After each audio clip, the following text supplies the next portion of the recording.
Welcome to No2Nato, No to War, coming to you from storm-tossed Great Britain. But we are tri-continental again this evening, with speakers from the United States and from Australia. Well, the storm is a natural one at the moment, but we haven't quite ruled out the possibility of the biggest storm of all.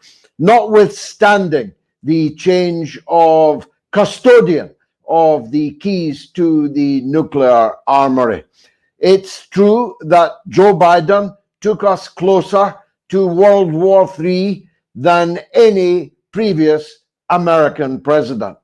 And the fact that he was a Democrat, which is supposedly the party of the people, supposedly the party of peace, is, I'm afraid, par for the course. Most of the criminal atrocities of my lifetime have been committed by Democratic Party presidents. On the face of it, the Republicans are the party of war, the party of Wall Street and the military-industrial complex, and traditionally the party of the three-letter agencies. It was always a truism in American politics that it was the liberals and the so-called progressives who were most skeptical about the approach and the business of spying and policing in the United States of America. But like so much else, cross-dressing is the order of the day. Nowadays, on the weekend, for example, thousands of the Pussy Hat Brigade were out protesting against President Donald Trump before he'd even started. Tens of thousands of people who had been singularly silent for the most part and not on the streets as Joe Biden laid waste to the world and took us, as I say, to the brink of nuclear holocaust. Well, so far, so good-ish in the Donald Trump administration. The first things he did were the calls to President Xi Jinping of China and President Vladimir Putin of Russia. The second thing that he did was to underscore his responsibility for the ceasefire in Gaza. He's put his name on it. So if it breaks down, it's his name that will now be tarnished. And of course, he has tasked the man who negotiated the ceasefire in Lebanon, about whom more later and about which more later, with the task of seeking nuclear agreement with Iran. These are all positive straws in the wind. There are plenty of negatives to which I shall turn in a minute. But I've made no secret. I spoke with some of my friends outside the American embassy on Inauguration Day to say bye-bye Biden, good riddance to bad rubbish, for one principal reason only. I believed that Donald Trump would stop World War III.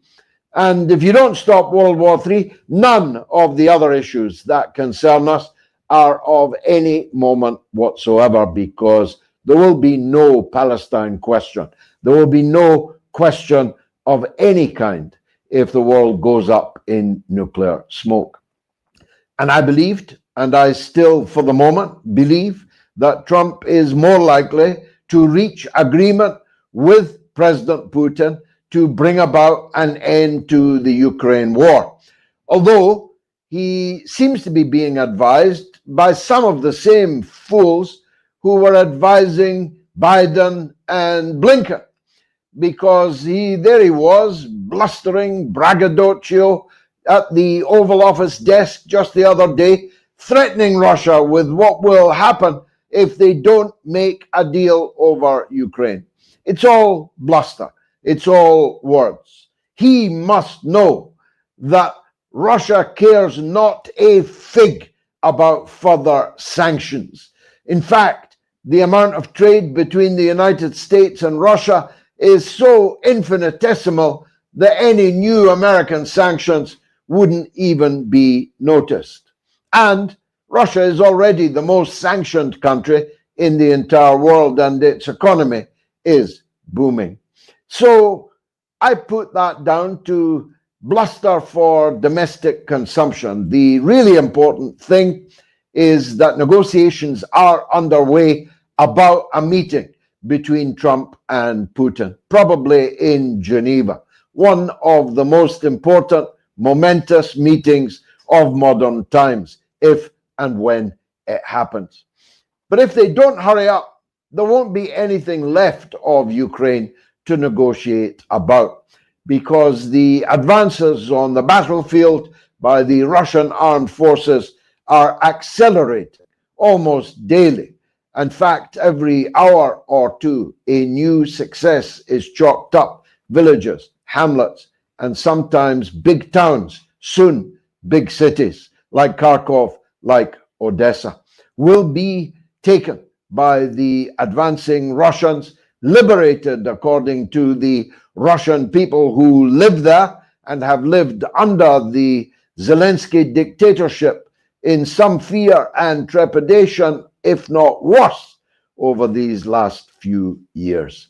So they better hurry up and get the negotiations on if they want any meaningful Ukraine to continue to exist at the end of those negotiations.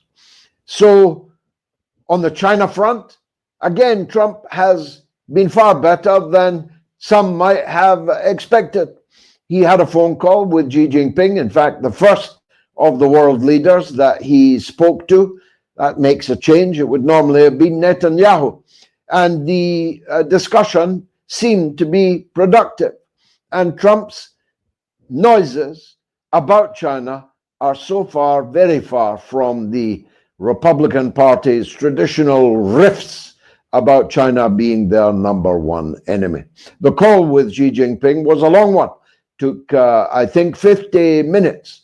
And that, by recent standards, counts as a serious conversation. The Middle East remains the place most likely to send the world up in smoke.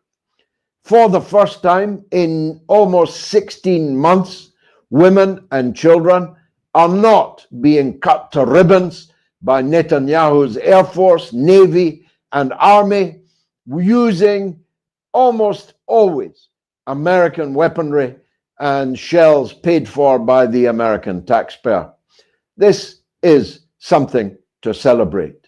The task of uncovering the thousands of bodies that are still underneath the rubble is, of course, proceeding apace. But the aid trucks are coming in. The water is beginning to flow. The electricity also. The immediate emergency in Gaza is over. But it isn't over in the West Bank. Indeed, to a considerable degree, Netanyahu has simply transferred the enormous aggression visited on the people of Gaza onto the West Bank, and to the dismay of many, the surprise of none, at least in this camp, the forces of the so-called PA, so-called Palestinian so-called authority, acting as the gendarmerie of the Israeli occupation force, have joined in and have been murdering Palestinian militants and leaders of the resistance in camps like the camp in Jenin, which I personally know so well. If the flames grow wider and bigger in the West Bank, then there is every possibility that the allies of the Palestinian people in what remains of the axis of resistance will begin again their intervention in the war. When they said they would not tolerate the genocide of the Palestinian people, they didn't just mean in Gaza. They meant the Palestinian people as a whole. And if genocide begins to be the order of the day in the West Bank, then those allies will begin their barrage of rockets and missiles raining down on Tel Aviv again, and we will be back into the possibility of an all-out regional war. And bear in mind, Iran is now a strategic ally of the Russian Federation. Very important documents were signed in Moscow just the other day to that effect. And then there's the Lebanon. The ceasefire, so-called, negotiated by the man who's now negotiating the Iranian nuclear track for Donald Trump, has been honored more in the breach, of course. More than 1,000 breaches of the ceasefire terms have been committed by Israel, but none have been committed by the Lebanese resistance. But they haven't gone away, you know, and they are ready at the end of the 60 days to begin again their struggle against the Israeli invaders. And whilst their attacks on Israel have stopped and will not resume as part of the ceasefire deal with Gaza, again, if the situation in the West Bank is as a matter of deliberate policy, it's not. I mean, they talk about settler violence, but these European settlers on the hilltops in the West Bank are acting with the clear approval and authority of the Israeli state, of the government of Benjamin Netanyahu, and by extension, therefore, all the governments, like the British and American, which stand behind them. So the possibility of an intifada throughout Palestine, throughout the Palestinian areas trapped inside the state of Israel, and involving countries like Yemen, like Iraq, like Lebanon, is a real and present danger. So we're not out of the woods yet. In summary, I would say, we are much, much less likely now to have World War III erupt in Eastern Europe, in the Ukraine, as a result of the NATO offensive against Russia. But that doesn't mean that the threats to international peace as a result of NATO's belligerent, aggressive policies of arming and funding and seeking every possible opportunity to weaken and divide America's enemies has gone away. It clearly has not. Now, we have assembled tonight a panel of speakers from 3 continents, as I say. And the first of those is a Texan Rose, the one and only Rachel Blevins, independent journalist and broadcaster, and always a welcome guest. Rachel, it's changeover time, handover time. The Republicans are back, holding power in all 3 houses. Does that fill you with optimism about the international front, at least, or are you still nervous? You know, I think I'll always be a little bit nervous and maybe a little bit pessimistic, just a little bit. But exactly as you were saying there, you know, at least it's not Joe Biden. We can all kind of breathe a sigh of relief. We're not running to World War III just yet. But when I see some of the statements that Trump has made this week, specifically on Russia, that's when I start to get a little bit concerned, because for months now, we've heard him promise, right? He campaigned so heavily on this promise that he would end the war in Ukraine if we just elected him to become president again. Well, the people did that. Many Americans want to see an end to the war in Ukraine. And in his first few days, he comes in and he's talking about saying that, oh, Putin is destroying Russia, right? He's claiming that the Russian economy is in shambles, that 1 million Russians have died in this war. And I'm sitting there watching this going, where is he getting his data, right? who is feeding him information, because none of this is remotely correct. If anything, if we want to talk about destruction, he needs to look at Ukraine and everything that the US has put them through under the Biden administration. And when it comes to what he's saying about the war, he keeps saying we should never have gotten into it in the first place, right? If I were president, this would not have happened. Well, that's all fine and good to say that, but he needs to fast forward up to 2025, where we stand right now, and realize that not only is this war ongoing, but Russia is actively winning this war. And there is nothing, no amount of weapons that the US is currently able to send Kiev to change the tide of the war, to change the situation on the battlefield, to address these current manpower shortages, unless NATO wants to start sending manpower of their own, which I don't think that they really do. Trump needs to come to where we are right now. And one of my biggest concerns watching the cabinet that he assembled is that he has people like his national security advisor, Mike Waltz, who has been saying for months now that the US needs to put more pressure on Russia, that there have to be more sanctions, that the US, at the time he was claiming they needed to remove restrictions on Ukraine, they say, really Washington's use of long-range weapons on Russian territory. And so we've heard months of his advisors saying that, and then you get Trump into office, and now he's talking about possibly putting more sanctions on Russia. He's telling Putin that it's only going to get worse. And I'm looking at those statements and going, okay, Trump is in for a massive wake-up call when he does speak with Russian President Putin. And I hope that he does. I hope that everything that they're saying about plans for talks come together, because I think he's going to be in for quite a wake-up call when they start talking. And he possibly realizes that he has been given a lot of bad information. Either that, maybe Trump's just playing us all right now, and maybe he sees this differently. But from everything he's saying, he is showing that he does not understand the situation on the ground in Ukraine. And given just how involved the US is in that war, I think it's something that both himself and his team need to start understanding sooner rather than later. He is, of course, the author of The Art of the Deal, and nobody walks into a negotiation with their arms wide open and their hands out in front of them. I myself have, in previous lifetimes, been a negotiator. And the key thing in a negotiation is to listen for the key points amidst all the bluster. And some of those have been good news for me. For example, the US administration has said that European troops entering the conflict is a non-starter.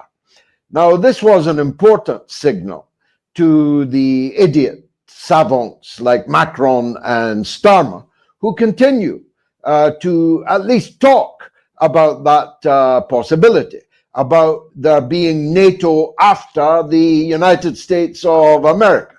Now, those of us who know the actual military state of play know that that really is a non-starter, but the Americans saying it is a signal to the hawkish European satrapies of the United States to get back into their box, that this will be settled between Trump and Putin. That was an encouragement to me. But you're right, a lot of the rhetoric would appear either to have been the result of bad information. I mean, I've been in Russia very recently. The idea that Russia is being destroyed could not be farther from the truth. The Russian economy is doing just fine, thank you very much, and will continue to, however many sanctions from the Western countries are placed upon it. This may just be for domestic consumption, so that he goes into the talks seeming like a harder nut to crack than he might turn out to be. What say you?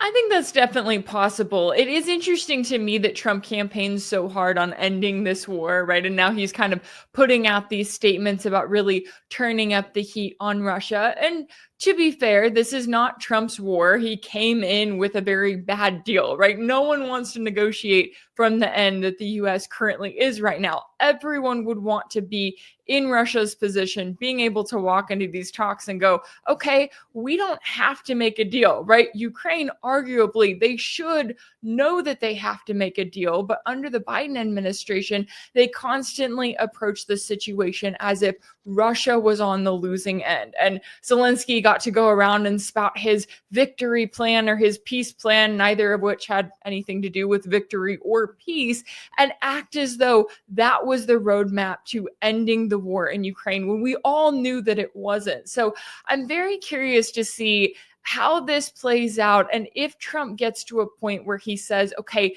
this is not our war, right? We kind of saw that with him initially with some of his statements. They were asking him about the ceasefire in Gaza when it was his first day in the White House. And he was kind of saying, oh, that's not our war to deal with. That's what he needs to be. That needs to be his approach to Ukraine. Now, the problem is the US is so involved. They are completely involved in propping up Kiev's government and military. So if the US does pull out, then Kiev falls, and Europe, they would not handle it well, talking about Macron and some of those other politicians in Europe that would be struggling through it. So I'm very curious to see how that plays out. I know that Trump has a lot of pressure on him. I mean, even though we are in this post-Russia Gate era, even though he called it out very plainly in that social media post that he had where he said, hey, we've had this Russiagate hoax that I've had to live through, that I've had to deal with. I think he still feels like he has that pressure on him. He still feels like he has to, quote unquote, stand up to Russia in some way. Now, as you pointed out earlier, there's always the possibility too that, something else happens in the world and we're focused on another conflict in Ukraine kind of in a way fades away. Right now, it's front and center to a certain extent because you have Israel in this position where right now we have a ceasefire in Gaza. Israel's going, hey, don't focus on what we're doing in the West Bank and how we're targeting Palestinians there. Look elsewhere. And now we're kind of focused in on Ukraine. But if there are increasing tensions with China, or more particularly with Iran seems like the more likely player at the moment, then I could see the focus kind of shifting there more off of Ukraine. But given right now, the focus being here right now, it's still amazing to me how many people in the West, how many members of the public know nothing about what's going on the battlefield. And they still think that Ukraine is winning. They think that Russia is being destroyed or that Russia has lost 1 million people in this war. And so it is a little bit frightening to see that even with the current information war that we're dealing with, that people still haven't quite woken up to the reality. And Trump seems to, at least for now, be one of those people. Well, most people, of course, get all of their information about what's happening in their country, in the world, from the gigantic lie machine, the Goebbelian, Orwellian lie machine that is the so-called legacy media. Those of us who know better are a minority, no longer a tiny minority, but a minority. And our audience is, of course, growing and growing. And we just have to work harder to let the truth be known. But the leaders must know the truth. Trump must know the truth. And Zelensky looked to me at Davos, which itself has been a bit of a damp squib this year. Even the hookers have gone home early because of the lack of business. Forgive me. I know you're a prim Texas rose, but the prostitution business has taken quite a dent in Davos because the numbers just aren't there. The sense of optimism just isn't there. And Zelensky, he looked pretty hang-dog to me. Yeah, I'm right there with you. Looking at Zelensky, I think he's struggling a bit right here, right? His rhetoric has changed. Maybe we're ready for a deal after realizing, I think he's kind of coming off of the high of the Biden administration where they were always behind him. He had all of this support. He had US officials flying into Kiev every few weeks to, well, not flying in, but coming in to visit, we shall say, coming in to meet with him. And now he's having to deal with the sober reality of the Trump administration, which is that Trump is not going to hold his hand, right? Trump is not going to tiptoe around him and treat him like he is this little celebrity that needs to be put up on a pedestal. No, Trump is looking at Ukraine and going, hey, you guys need us. You guys would fall apart if it was not for US support. I do think that Trump at least understands that much. But when it comes to Zelensky and some of the recent statements that he's making about, oh, we need 200,000 peacekeepers, right? And he's trying to really pull NATO in. I think that that is going to end up backfiring on him, because while he may have heard from some European politicians who were all gung-ho for that plan, as you were pointing out, Trump's not on board with that. His administration is not on board with that. They know how bad it would be for them if they had any kind of American boots on the ground, or even really European boots on the ground, at least officially. And that's something that they're recognizing. And I would hope that Zelensky would start to realize that he is easily replaceable, right? The US just needs a puppet in Kiev who works with them. They don't necessarily need Zelensky. There's nothing special about Zelensky other than the fact that he's just crazy enough to stay in that role to do what the West wants. But there are a lot of other people like him who would be willing to do at least a version of that. So I think what we're seeing with Zelensky is him kind of realizing that, oh, this happy ride that has been his time with the Biden administration is coming to an abrupt end, and he may find himself at least somewhere near a room with Vladimir Putin. Although if you listen to what Russia is saying, they're pointing out the fact they're not worried about, trying to negotiate with Zelensky, because they know that he's not the one in charge. They know that they need to deal with Washington, because it's the US that ultimately is the one that is in charge and that is prolonging this war with their ongoing support for Kiev.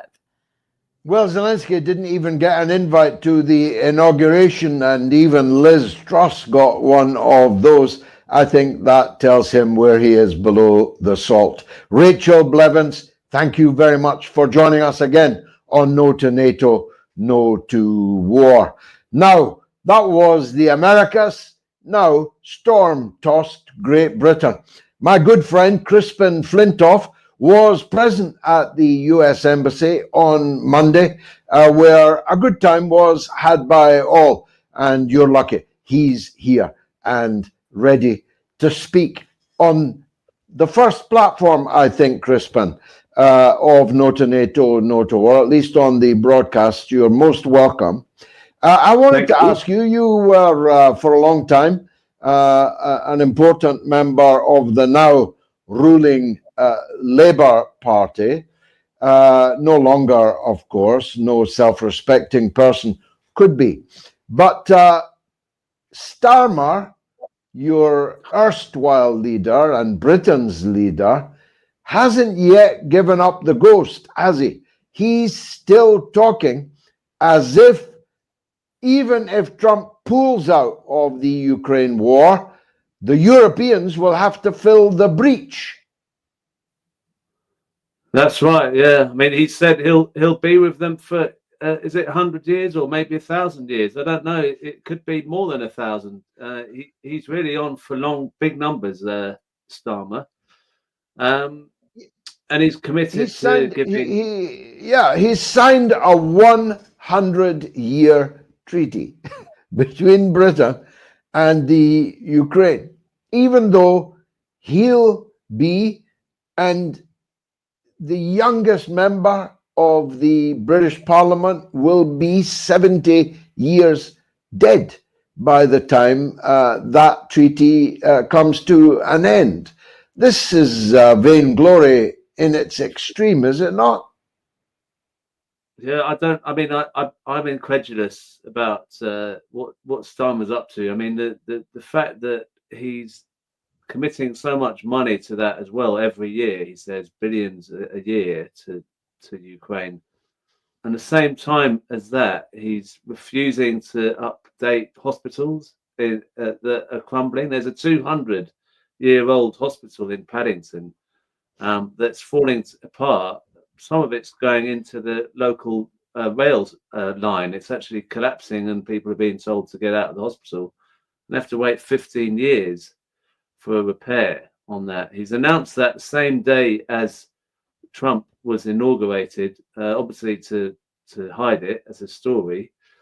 And he does these kind of vain things about foreign policy, but they're all on the back of those people in the US who are clearly have some agenda to support Zelensky, whatever. He's just being led all the way. I mean, he could be sort of had dementia like Biden, or he could just be Starmer, where he pretends that he's his own man. They're one and the same, Starmer or Biden. I mean, dementia or not.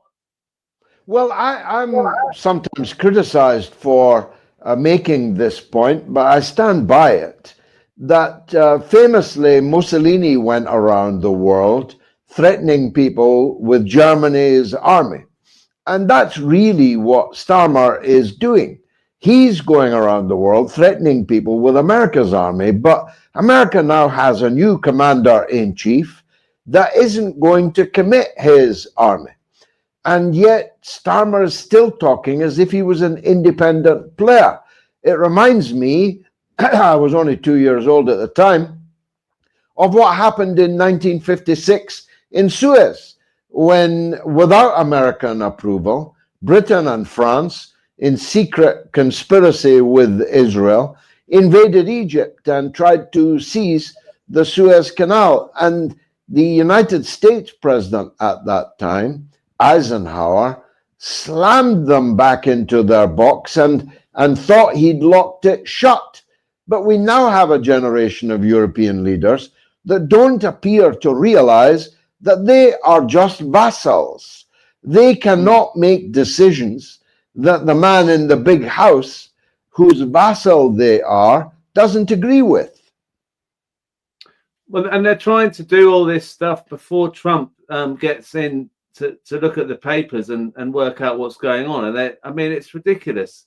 As if Trump's just going to accept this kind of 100-year commitment from the UK and not bother to question it.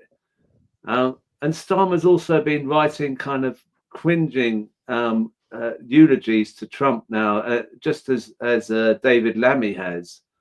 And they've all been found to have said the opposite not long ago about Trump. And Trump doesn't seem to me someone who believes people who are like that. He won't work with someone like that. I mean, he's just not. They're the worst kind of people to work with. So you can't be duplicitous with Trump. He's a businessman. He can see right through it. I mean, he's not going to deal with Starmer, is he?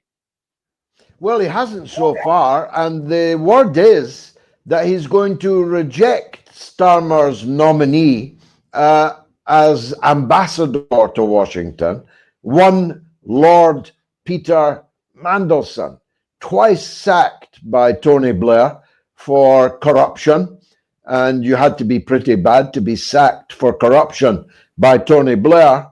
And of course, a close associate, a bosom buddy of the disgraced child sex trafficker, Jeffrey Epstein. What was Starmer thinking about putting him forward as the UK's ambassador there? Well, I've always thought that Mandelson was leading Starmer like a puppet master. I actually was at the Labour conference in the last time I was there before they chucked me out. And during Starmer's speech, I shouted, "Where's Peter Mandelson?" as loud as I could. And it was heard. And Starmer couldn't actually read his notes anymore. He was so thrown by the words Peter Mandelson. The fact that he's come out with this, like there's lots of other people he could have selected as an ambassador. I don't understand. He must have something on him. I mean, there must be some dirt that Mandelson's got on Starmer, or Mandelson's paying Starmer. I don't understand it. I mean, what's your take on that? Well, it's definitely an unforced error, as we say in football. There was no reason to do it. The British have a diplomatic corps, centuries of experience within it. They're very good at it.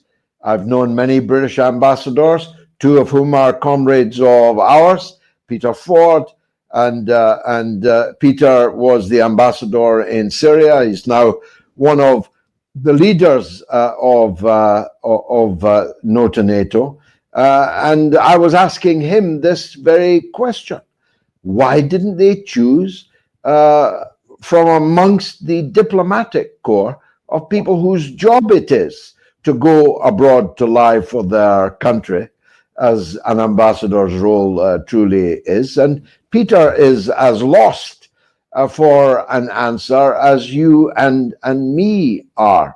But it's going to be a huge black eye for Britain and for Starmer if his nominee is rejected by Donald Trump as not being a fit and proper person to be an ambassador in Washington.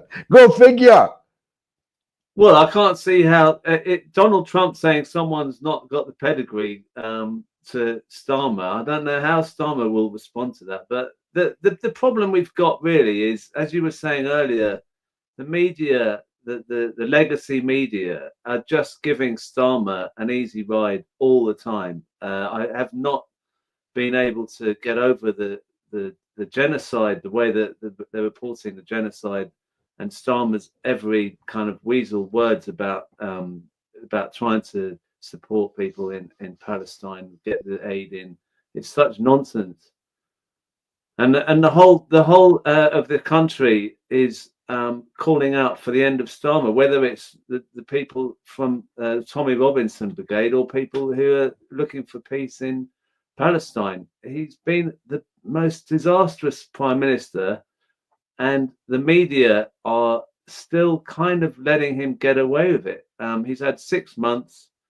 He's seen no growth in the economy. He's seen more trouble in the world going on. I just find this is a problem we've got. That's why we need you, George, to be putting out your broadcasts, and I'm trying to show the other side as well. And we all need to share this stuff because it's ridiculous. I mean, how this man is in power at all without any scrutiny, it's beyond belief.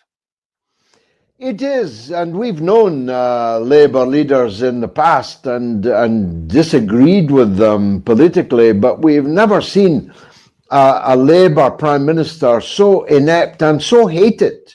I mean, you say the legacy media are protecting him, and they are, but that hasn't helped him. In the latest opinion poll, the government are in third place.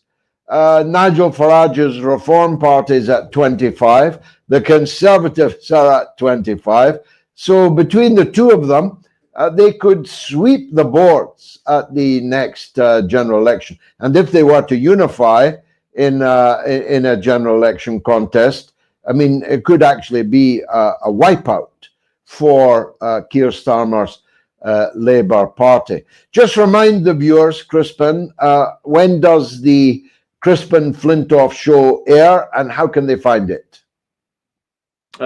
Well, I'm on Zoom every Sunday morning at 10:30 until 12:30 every Sunday, and it's also, we have clips on YouTube. If you go to the Crispin Flintoff show, you can see .co.uk. You can subscribe there.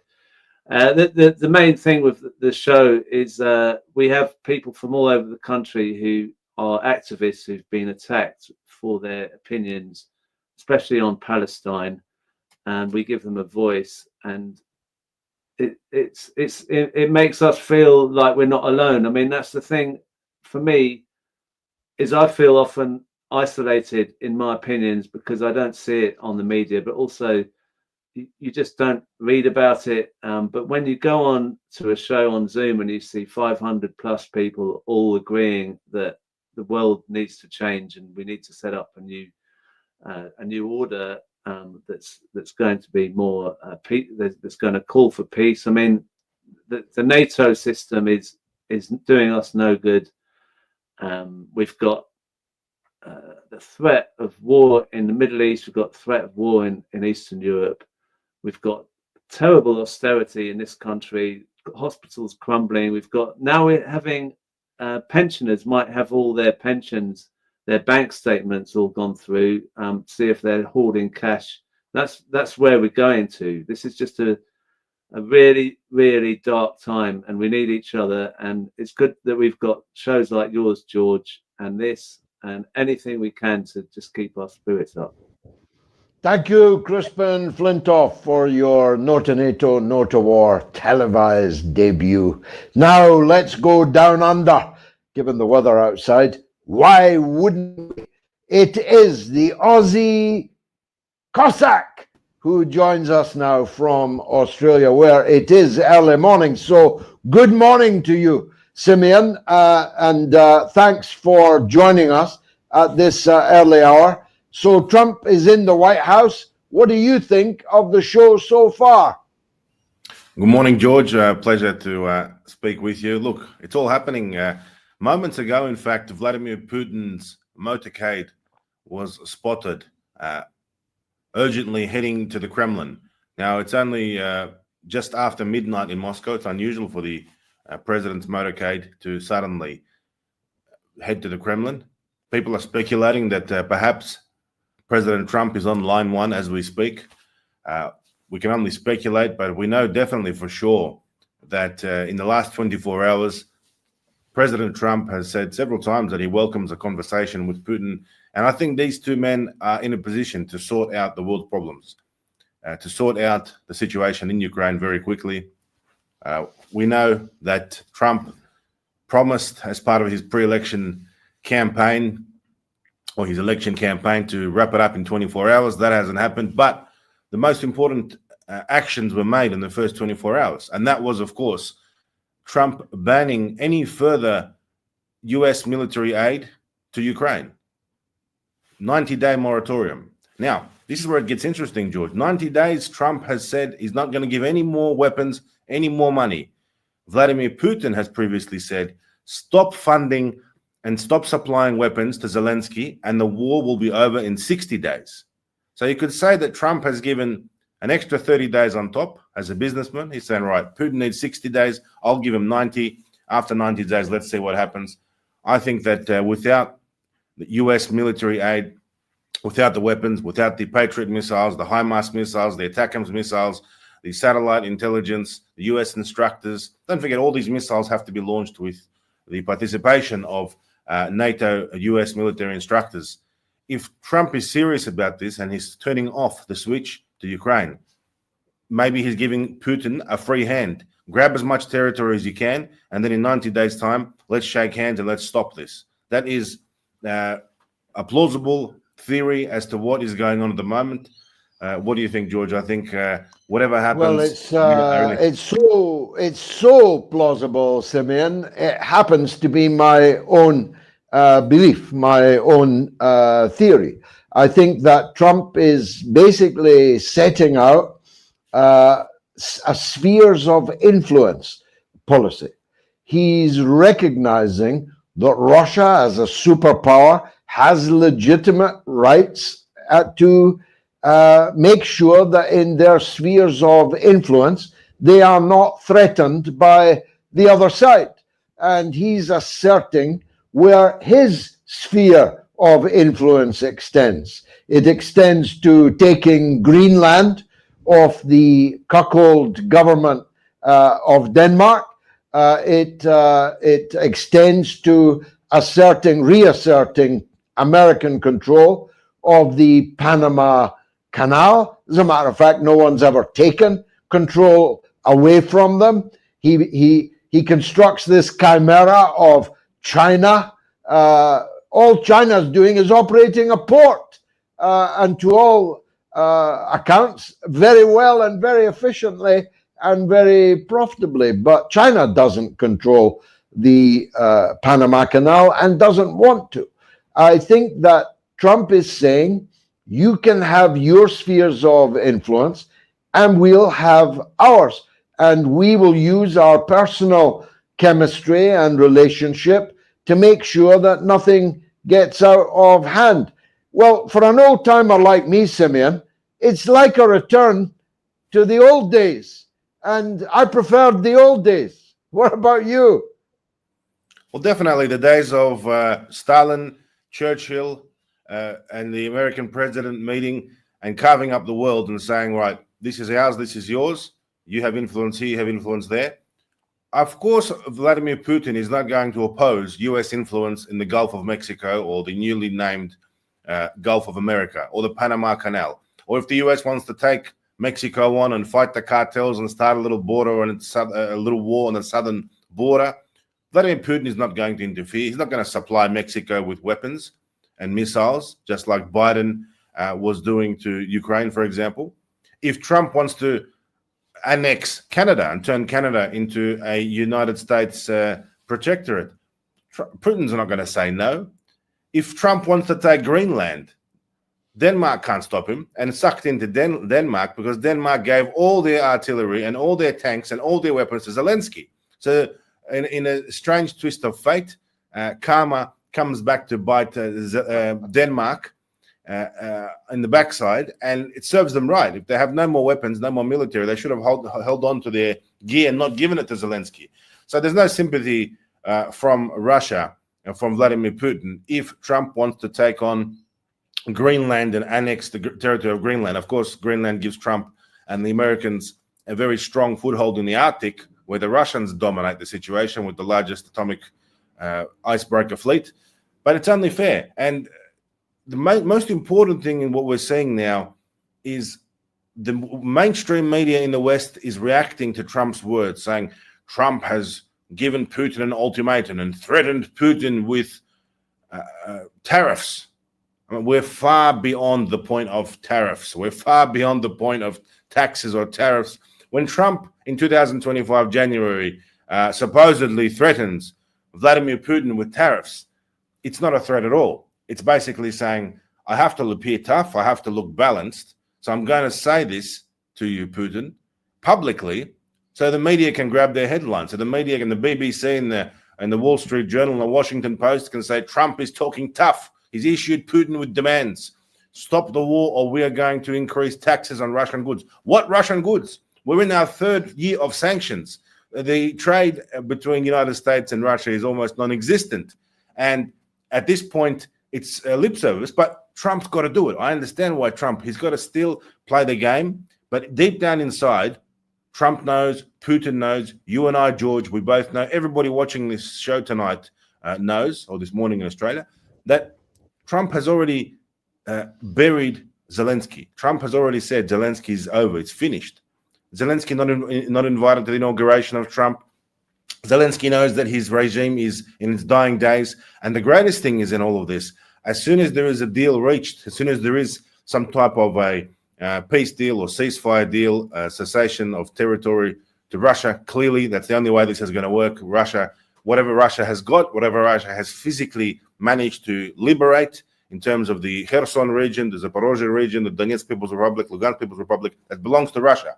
But the greatest thing is that as soon as the ceasefire is agreed and as soon as there's a peace deal and a settlement, as they have referred to this, as Trump has referred to it, the greatest thing is that puts Ukraine in a position to finally have elections. Zelensky will not last 20 minutes if elections are going to be allowed in Ukraine. Don't forget, he's abolished elections. You've spoken about this, you've highlighted this, and if he does really have elections, the Ukrainian people aren't going to re-elect him. And there is going to be a internal power struggle without the backing of the White House, without the backing of the Pentagon, without the backing of the CIA. Zelensky's regime is finished. Zelensky's regime is something like what Hitler's Third Reich was in April 1945. We're in the last dying days where they're recruiting Hitler-Jugend off the streets and they're recruiting Volkssturm, giving pensioners and young men rifles and Panzerfaust to take on the advancing Red Army. That's basically what the situation is. All along the battlefield, the Russians are steamrolling ahead, taking territory at an extremely fast pace, and the Ukrainian soldiers themselves are demoralized. They know there is no light at the end of the tunnel anymore. Meanwhile, on the Russian side, it's business as usual, and the longevity of Vladimir Putin's calm and collected politics has now prevailed. We see the fruits of Russia's struggle. Russia has played the long game, and Putin has all this time he's relied on Trump coming back. All Russians have. I have. We've all secretly been saying, well, Trump will come back in, he'll return, and there'll be peace and order. Trump is a businessman. Trump launches a meme coin of Trump a few days before he enters the White House. It sounds absurd, but he's more interested in making money. 500 billion here, 600 billion there, a trillion here. War in Ukraine is not good for the American taxpayer. It's not good for international trade. Trump has not said one word in the first 4 to 5 days of his new presidency. He hasn't threatened at all with any type of military action, any type of weapons, any type of anything like that against Russia. All he said is, we will raise tariffs and we will force Putin to the table. In the Kremlin, the Russians are watching this and saying, there's our man, there's our guy, thank you very much, raise tariffs. Whatever you have to tell the Western media, what do you have to tell the public, we're happy to cop on the chin. But one of the greatest things, George, that I really enjoyed Trump doing in his first days of his presidency was his order on January the 20th that he signed to stop government censorship. To stop government censorship, and many of us all around the world who have been targeted by this censorship, including myself, banned from YouTube, banned from Twitter. And again, I would like to get a live update from you, because I know previously you've announced publicly that in your court proceedings against Twitter, against Elon Musk, one of your demands would be the restoration of Aussie Cossacks account, which I'm very grateful for. Take my hat off to you. But do you think there's a chance we get back into business? I kind of do. I mean, what Trump said should not be underestimated, that the U.S. government will never again be involved in censoring the opinions of the citizenry.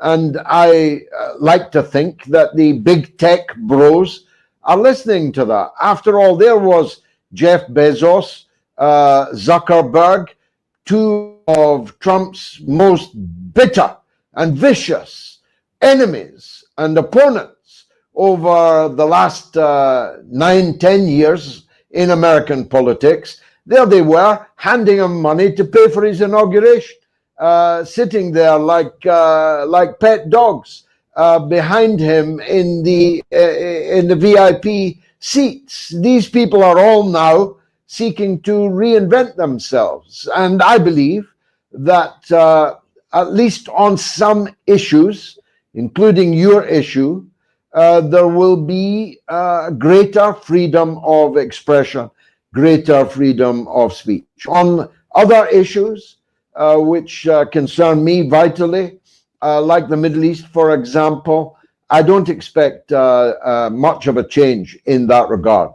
But on the Russian front, on the Eastern front, well, we've been proven right. We've been vindicated, and we are about to be triumphant. And it's all about now this 60, 90 days. And if I can take you to that point, I'd like some kind of knowledge of your opinion on what the Russian war aims will now be. If I summarize what I think they are, it is a friendly government in Kiev, not a neutral one, a friendly government in Kiev. It is a landlocked Ukraine with the liberation of Odessa and linking up with the liberation of the people of Transnistria. Not only no joining of NATO, but no NATO in Ukraine. Not Ukraine in NATO, no NATO in Ukraine. In other words, absolute neutrality, with no connection at all between the Ukrainian state as it will in the end exist and hostile alliances that are arraigned against Russia. And I think that can be achieved. in the next 90 days. I'd be interested in your view if they differ, your views if they differ on what the final outcome might be. Georgia, I think that you're correct, that it's logical that Russia advances its state border to the frontier of Transnistria. And this is highlighted by the fact that Transnistria has now lost gas supplies because of Ukraine, because of Zelensky. And Russia needs to maintain those people there. Those people have been living in Transnistria, the thin strip of land between Ukraine and Moldova, since the breakup of the Soviet Union. They've been living loyal to the days of the Soviet Union, loyal to the old school days, the Soviet symbology, the Soviet way of life, and they deserve to be rewarded. And they've been waiting, and I can't wait to see the Russian military roll across the border checkpoints between Transnistria and Ukraine, and the joy on the people's faces, especially the elderly, the pensioners, the old Soviet people who have lived through the 70s, the 80s, the 90s, and have been waiting patiently for this moment. So, of course, it would be a great thing to see Transnistria, the last fort post, the last preservation. It's like a museum piece. It's a beautiful place. And these people deserve to be reunited with their homeland. They never elected to leave the Soviet Union or Russia. So if you look at the map of Ukraine at the moment, Russia has stated that all it is taking, a very conservative claim, is Kherson region, Zaporozhye region, Donetsk and Lugansk People's Republics, and Crimea, of course. That's very conservative. And the Ukrainians under Zelensky could have accepted that when Russia said, this is all we want. We just want the land corridor to Crimea. We're not after Kiev. We're not after everything else.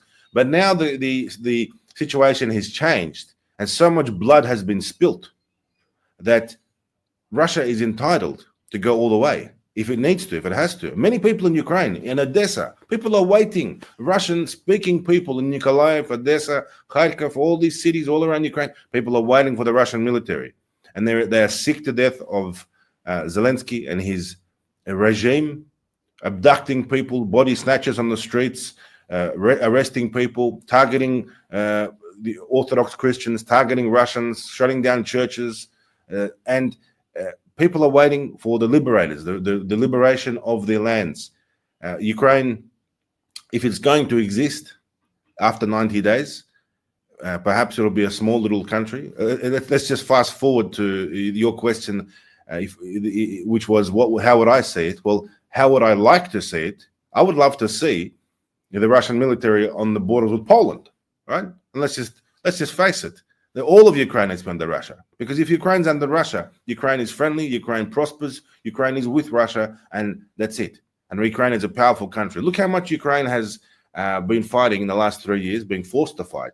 Now, these two countries were together. Russia and Ukraine were always together. What a formidable, powerful force. Now, the nightmare of the EU, the nightmare of NATO, is when the Ukrainian soldiers and the Russian soldiers turn their arms around, turn their guns around, turn their tanks around, and march together, shoulder to shoulder, against NATO. And that's when you'll see the Poles and the Lithuanians, Estonians, Latvians, and all the other chihuahuas who have been barking from the sidelines, supplying weapons and funding the war, and seeing brothers kill each other and applauding this. You'll see them then shaking in their boots, and so they deserve to shake in their boots. The Russians have been very honorable. Again, the Russians have been spilling their own blood in order for civilians to live, in order to avoid World War III, to avoid using nuclear missiles, to avoid using tactical nukes or artillery nukes. They easily could have done that many times. They've got a huge arsenal. But no, the Russians have been fighting, and this year is the 80th anniversary of 1945 victory in the Great Patriotic War against Nazi Germany. It's a very good year for Russia to obtain victory in the special operation, and we will all celebrate together. We'll take a moment to remember the fallen heroes, and they have once again, the Russian soldiers in the last 3 years, as their forefathers and their great-grandfathers did in the Great Patriotic War in World War II, they have defeated Nazism. Once again, they have done it.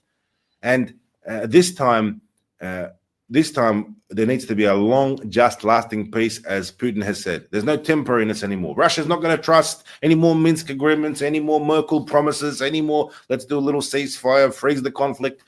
It's either Russia goes all the way or there is a complete dismemberment, disarmament of Ukraine.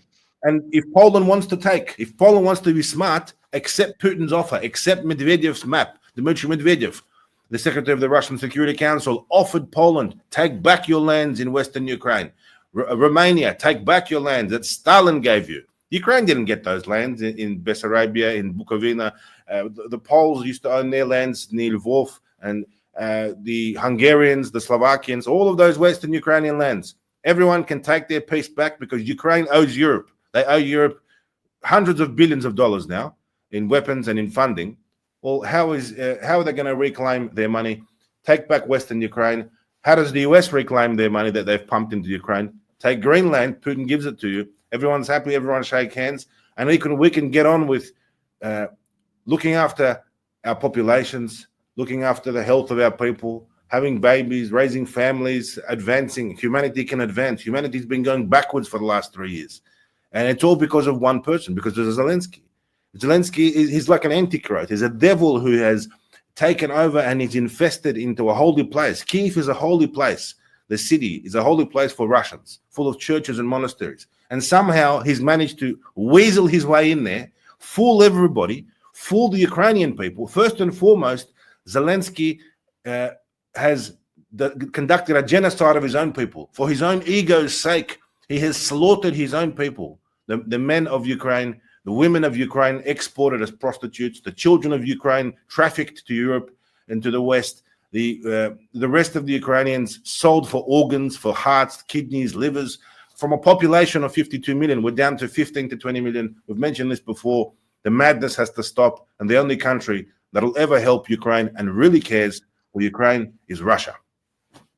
Well, Simeon, Boikov, I'll be in Moscow for the anniversary in May. I very earnestly hope that we can meet there.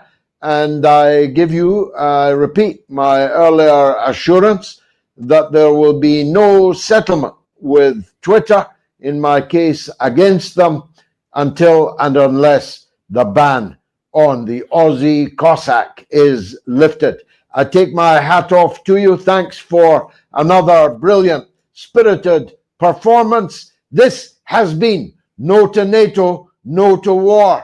If you've enjoyed it, well, you better be here next week at the same time, same place, where Richard Medhurst will be in my place. Oh no, I'm also there. Okay, see you next week, same time, same place. Good night.